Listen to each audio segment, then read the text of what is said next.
It's the summer and school is out, but districts across Indiana are working toward a deadline. Starting July 1st, every district around the country is supposed to have a policy on how to deal with school lunch debt.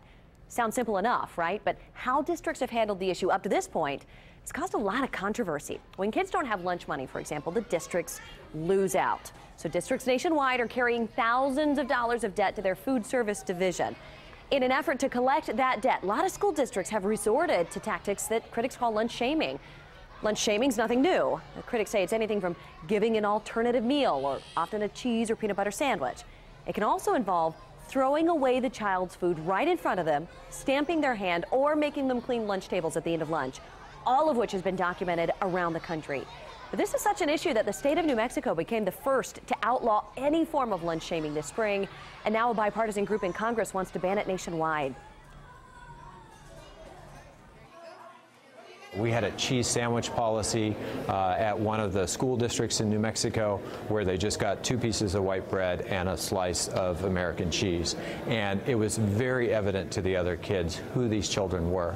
This was the fault of their parents for not settling up their lunch debt, and really it got pushed off on the children and stigmatized them in a way that made it harder for them to learn. So if giving a cheese sandwich is bad enough to ban in one state, why isn't it banned in Indiana? I found out the practice is a lot more widespread than you would think.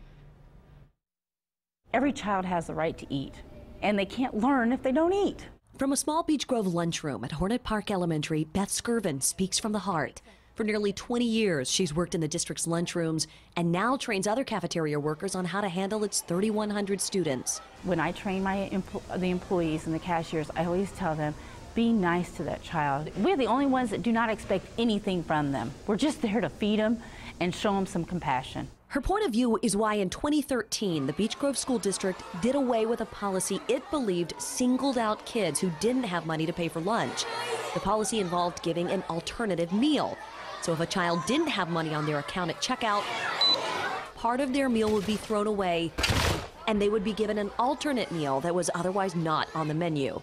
This is what an alternative meal looks like, either just a peanut butter sandwich or a cheese sandwich. Now, the USDA doesn't require a school district to do anything for kids who didn't bring lunch money, but that's where the lunch shaming starts. The USDA governs school lunch programs and distributes this booklet for every school district in the country. It's called Overcoming the Unpaid Meal Challenge.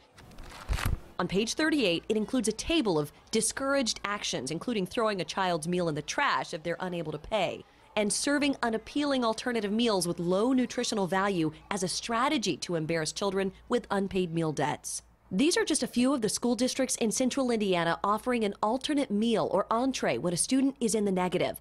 It's a courtesy they offer, sometimes at their own expense, so kids get at least something to eat. But just last month, a bipartisan group in Congress proposed the Anti-Lunch Shaming Act of 2017. It outlaws the public identification or stigmatization of a child. None of Indiana's congressional delegation was involved in crafting the bill. So I wanted to know where Indiana's Department of Education stands on this issue. Lunch shaming is not acceptable by any means, and it's something that we would push across the state and something we let our schools know. I mean, at no times do we want a child to feel singled out, or do we want a child to feel embarrassed by any means. For decades, so-called lunch shaming has happened around the country as a go-to way for a school district's food service to stay in the black. It mainly affects kids whose families fall right on the bubble of the poverty guidelines, meaning they make just enough to not qualify for free and reduced lunch. These are the federal income eligibility guidelines for the upcoming 2017-2018 school year. A family of 4 making just under $32,000 would be eligible for free meals at school. That same family could earn up to $45,510 and still be eligible for reduced price meals. In Beech Grove, 68% of students qualify for free and reduced meals. 42% of all children in that district carry a negative food balance. How much money is owed right now to food services? Yeah, $124,000 and something. Yeah. Before school let out for the summer, we went to Beech Grove's Hornet Park Elementary. These are actual lunch charges from kindergarten and first graders. Some are low, but in the 5 minutes we recorded video, we found charges soaring as high as $362. Keep in mind, these are only kindergarten and first grade students, and these charges stay with them their entire time in school. What's the highest debt you've ever seen by a student with the lunch? $1,006. Is that current? Yes, What grade? senior. And it has to be paid before they graduate. The debt inspired Beth Skirvin to create a program the district plans to roll out this summer, where they'll ask people in the community to make a tax-free donation to help pay down school food debt. Why don't we ask some of these businesses, some retired teachers, and let's tell them, we've got kids that are struggling and hungry, and would you like to help us feed them? The goal is to pay each student's debt, $1 at a time. It's not the kids' fault. The kids need that hot lunch. So there's actually a state law that requires public schools to pursue collections of outstanding debt, and that includes using a collections agency if they have to. For Beech Grove, the cutoff is $50. So at the end of the school year, the parents of any student with a debt above $50 that couldn't be collected goes to collections. If the agency is successful, 97% of what's collected goes back to the district, and then the agency keeps the other 3% as their fee. Some other districts have a lower threshold for it, though. Here's an example for you. Hamilton Southeastern, Franklin Township, and Avon all turn over negative accounts once they hit $20. Carmel Clay Schools waits until an account is at $30 in the negative. And you see just how many districts have different ways of going about the problem, fixing it. There's no consistency there by any means. So you mentioned free and reduced lunches. I think that's something people at home, a lot of them are going to be familiar with. We've heard that concept before.